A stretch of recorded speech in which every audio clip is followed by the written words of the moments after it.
Voice of people, जनता की आवाज। आप देख रहे हैं वीओपी न्यूज।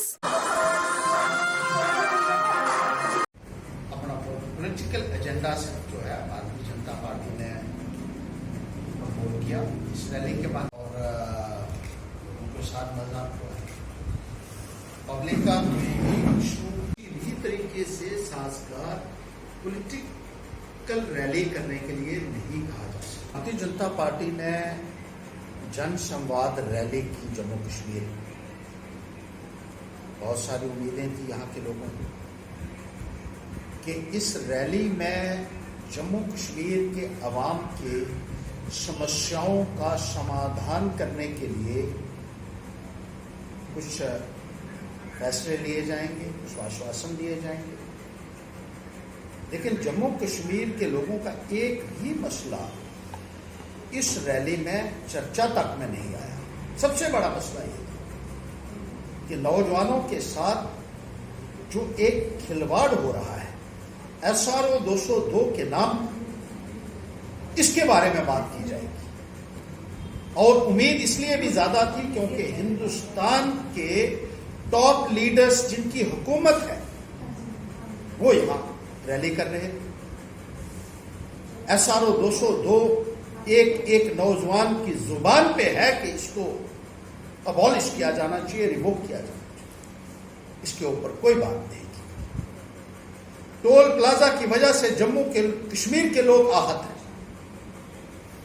और बार बार आश्वासन भारतीय जनता पार्टी ने दिए कि टोल प्लाजा को उखाड़ फेंका जाएगा, चिट्ठियां लिखी। लेकिन जब देश की सबसे बड़ी लीडरशिप यहां आई, उन्होंने एक लफ्ज भी इसके बारे में बोलने से परहेज किया। 4G कनेक्टिविटी एक बहुत बड़ी समस्या बनी हुई और बार बार यहां का नौजवान ये मांग कर रहा है, हर शख्स जम्मू कश्मीर का मांग कर रहा है कि 4G कनेक्टिविटी रिस्टोर होनी चाहिए, क्योंकि बहुत समस्याओं का सामना यहां के लोगों को करना पड़ता है। लेकिन 4G कनेक्टिविटी को बहाल करने के लिए भी कोई बात नहीं, सिर्फ अपने पॉलिटिकल एजेंडे को प्रमोट किया गया। और ऐसे वक्त पे ये रैली की गई जब कोरोना महामारी अपनी चरम सीमा के ऊपर बढ़ रही है, मौत का साया लोगों के सिरों के ऊपर मंडरा रहा है और पड़ोसी देश हिंदुस्तान के खिलाफ मोर्चा खोले हुए, और भारतीय जनता पार्टी इन ज्वलंत मुद्दों को एड्रेस करने के बजाय अपने सियासी एजेंडे को प्रमोट कर रही है। कितनी शर्म की बात है। कहीं ना कहीं भारतीय जनता पार्टी को आत्मचिंतन करना होगा। कहा जा रहा है कि कई 100 करोड़ रुपया एक एक रैली में खर्चा हो रहा है। यहां मजदूर भूखा मर रहा है, किसान जो है वो भूखमरी के कगार पर है, नौजवान जो है, जो एम्प्लॉय था उसको भी बाहर निकाल दिया गया, पढ़ा लिखा नौजवान बूट पॉलिश कर रहा है। और भारतीय जनता पार्टी सैकड़ों हजारों करोड़ रुपया खर्चा करके रैलीज निकाल रही है। इससे बहुत ज्यादा बदकिस्मती की बात और किसी मुल्क के लिए, किसी रियासत के लिए नहीं हो सकती।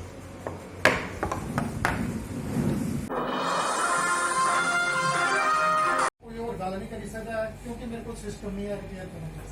ਤੁਹਾਡੇ ਕੋਲ ਸਿਸਟਮ ਨਹੀਂ ਮੇਰੇ ਕੋਲ ਨਹੀਂ। ਹੁਣ ਤੁਹਾਡੇ ਕੋਲ ਸਿਸਟਮ ਨਹੀਂ ਹੈ ਤੇ ਚਲੋ ਉਹਦੇ ਬਾਅਦ ਯੂਨੀਅਨ ਨੇ ਵੀ ਗੱਲ ਕਰ ਆਖਿਆ ਕਿ ਅੱਜ 1-1.5 ਵਜੇ ਆਣਾ, ਲੇਕਿਨ ਇਹ ਹੈ ਕਿ ਕਿਉਂ ਨਹੀਂ ਪਾਣੀ ਕਿਉਂ ਨਹੀਂ ਮਿਲੇਗਾ, ਪਾਣੀ ਮਿਲੇਗਾ।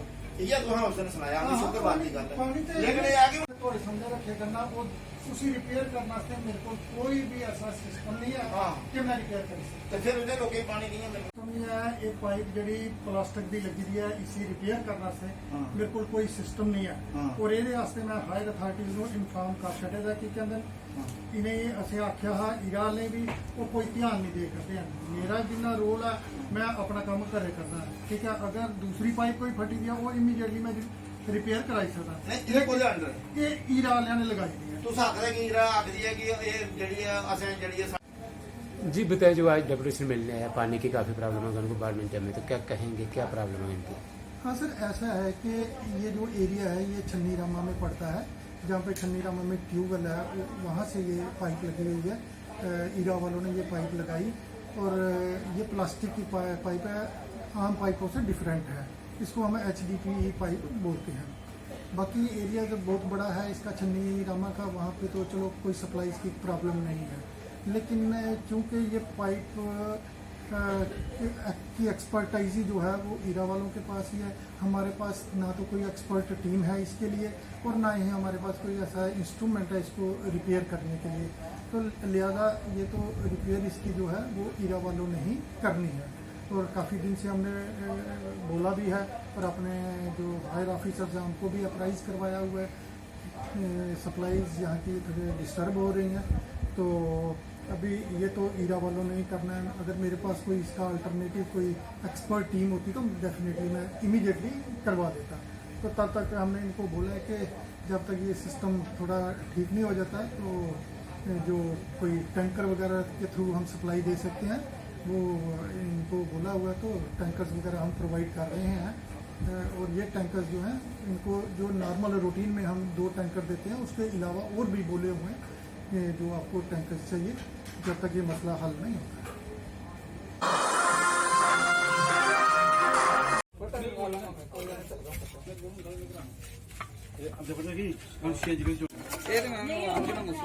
नहीं आपका काम कर रहा है, उन्होंने दी है पूरी, ये जड़ा साफ कर देंगे।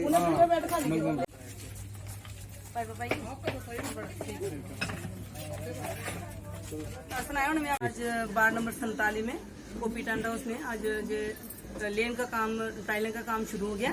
ये जो लॉकडाउन के पहले सारे सभी काम बंद हो गए थे, तो अब थोड़ा लॉकडाउन खुला तो हमने अपने एक्शन साहब से जीवीडी के लिए अप्रोच की कि हमारा काम शुरू करो। तो उन्होंने हमारे जो प्रोजेक्ट मैनेजर है विशाल जी, उनको बोला तो उन्होंने ये लेन का काम शुरू करवा दिया। उसके बाद अब जो ब्लैक टॉपिंग रहेगी मेरे वो फोर्ट में जितनी भी रोड पर, वो आस्ते आस्ते वो भी शुरू हो जाएगी। और मैंने इनको बोला कि आप थोड़ी ज्यादा लेबर बढ़ा दो जिससे हर मोहल्ले में एक गली कवर हो जाए।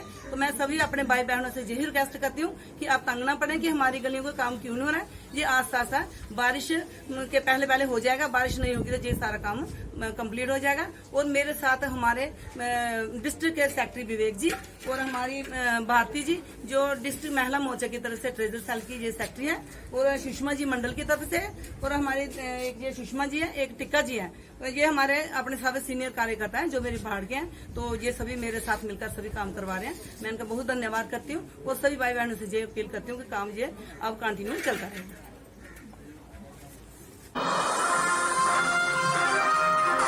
लेट आना, मैं पाना इधर आ रहा है, मैं पाना कोई गल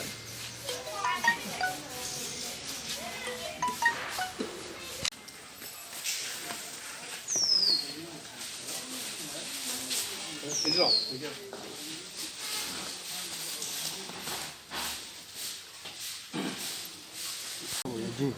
आज ये जो सम्मानित समारोह इन्होंने जहाँ पर मुझे बुलाकर मुझे सम्मानित किया, इसके लिए मैं पूरे गांव वासियों का तहे दिल से शुक्रिया अदा करता हूं।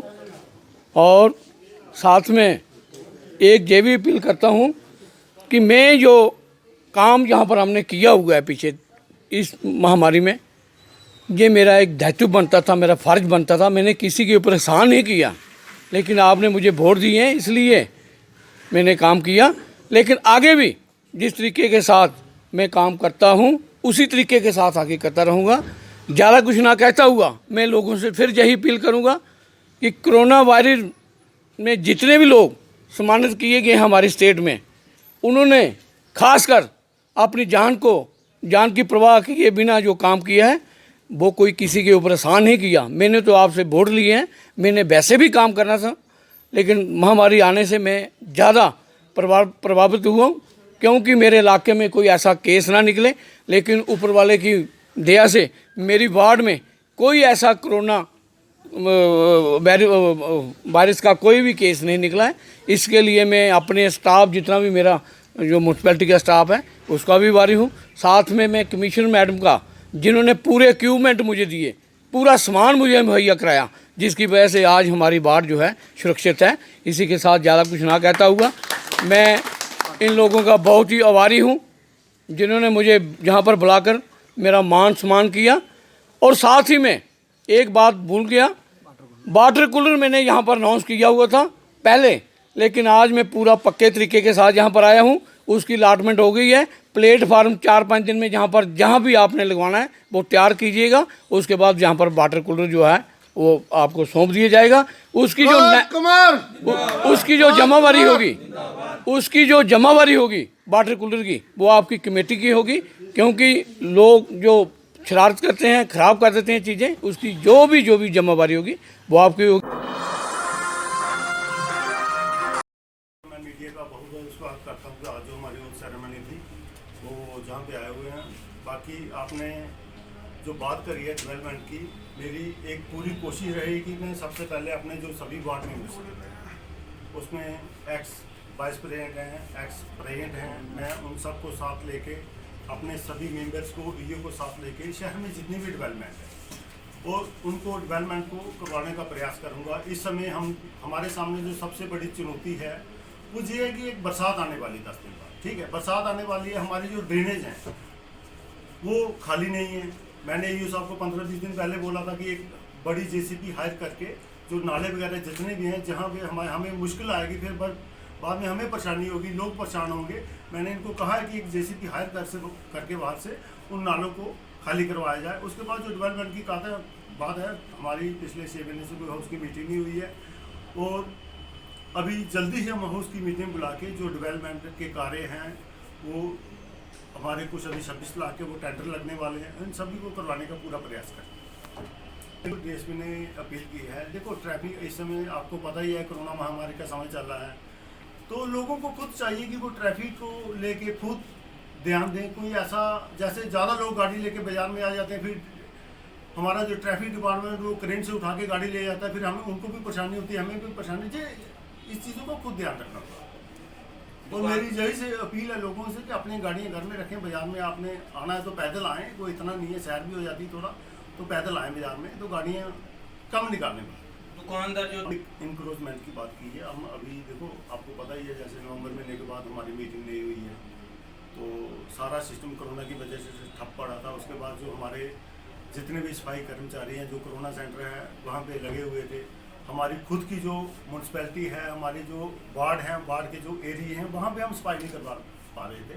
अब वो कोरोना सेंटर हैं जो बंद ही हो गए हैं, समझो कम वहाँ पे पेशेंट हैं नहीं हैं, तो अब हम पूरा प्रयास कर रहे हैं कि शहर को एक बार फिर से वार्ड बाई वार्ड सैनिटाइज किया जाए, वार्ड बाई वार्ड जो ड्रेन है वो खाली की जाए, और ये काम सारा हम करें। Thank you.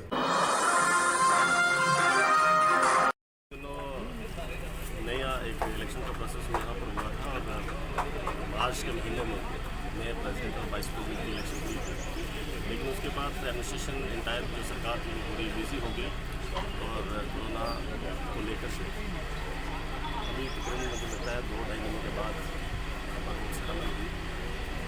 नए लोग हैं उनको हमने मतलब बता दिया कुर्सी को, लगता है कि अच्छे तरीके से काम करेंगे आपके शहर के लिए।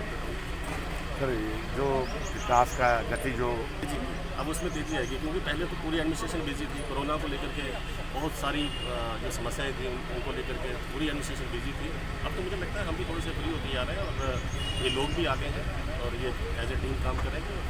सर इससे हटकर एक छोटा सा जो जिनकी ट्रैवल हिस्ट्री है वो लोग कुछ आ रहे हैं, जो बाहर से आ रहे हैं, वो कोई एक आध केस है, जैसे जोड़िया में एक आध केस है, उनको हमने शिफ्ट कर दिया गवर्नमेंट हॉस्पिटल में, और यहाँ पर एक अखनूर में एक बुजुर्ग आए थे, उनको भी हमने शिफ्ट कर दिया है, वो भी जलंधर से आए थे। तो जिनकी ट्रैवल हिस्ट्री है वही लोग हैं, यहाँ पर तो पूरी सेफ्टी है, देयर इज नो इशू। कोई ऐसा संवेदनशील मामला अभी तक नहीं, ऐसा कुछ नहीं, ऐसा कुछ नहीं। मैं कहना चाहता हूँ, ये अपील करना चाहता हूँ सबको, आप मीडिया को भी अपील करना चाहता हूँ, हमारे जितने भी लोग बैठे हैं उनको अपील करना चाहता हूँ, प्रिकॉशंस हमें लेनी चाहिए, क्योंकि हमें ये नहीं सोचना चाहिए कि ये सारी चीज़ें हट गई हैं। अभी हमें प्रिकॉशंस लेनी चाहिए, क्योंकि अभी मार्केट्स भी खुल गई हैं, लोगों का आना जाना बढ़ गया है। जितनी प्रिकॉशंस हम लेंगे उतने ही हम सेफ रहेंगे।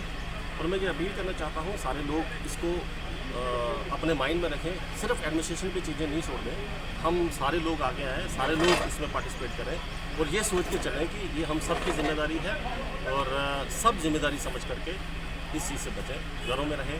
अगर किसी को ज़रूरी है वो बाहर आए, किसी को ज़रूरत नहीं है वो बाहर नहीं है। क्या सर सरकार के लेवल पे काम है, उसमें हमारा कोई रोल नहीं है। जैसे सरकारी जो भी इंस्ट्रक्शन हमें आएंगे हमने उनको फॉलो करना है। Thank you sir. Thank you. हमने को बता ही दी कि सब कुछ जो है everything is under control.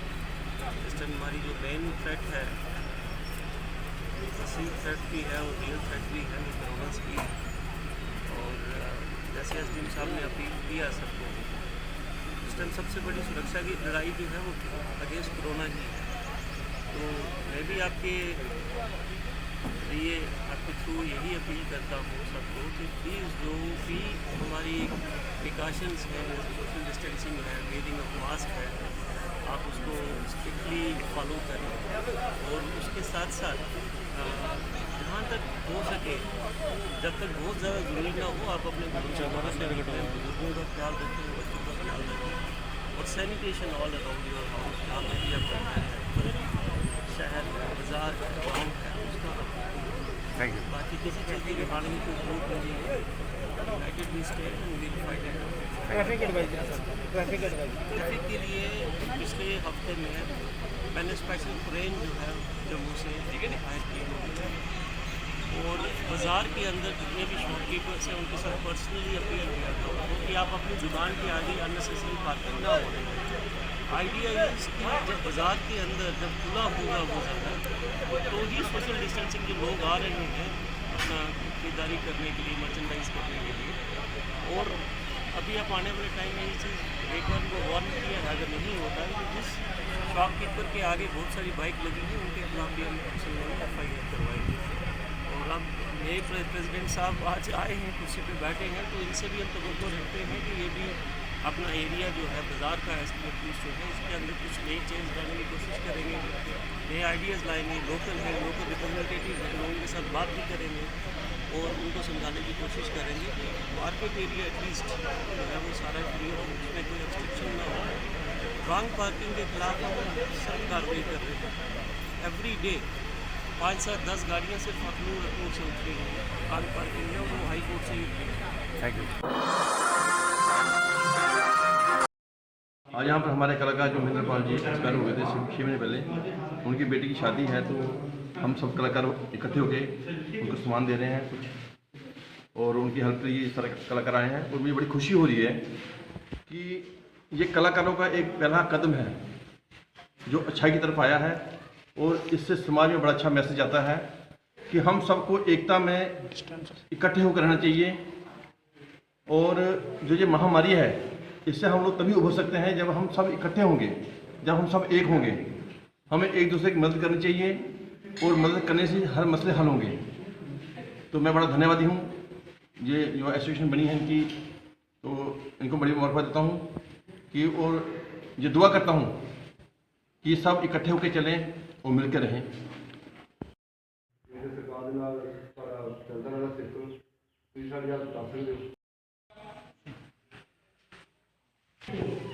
Pandit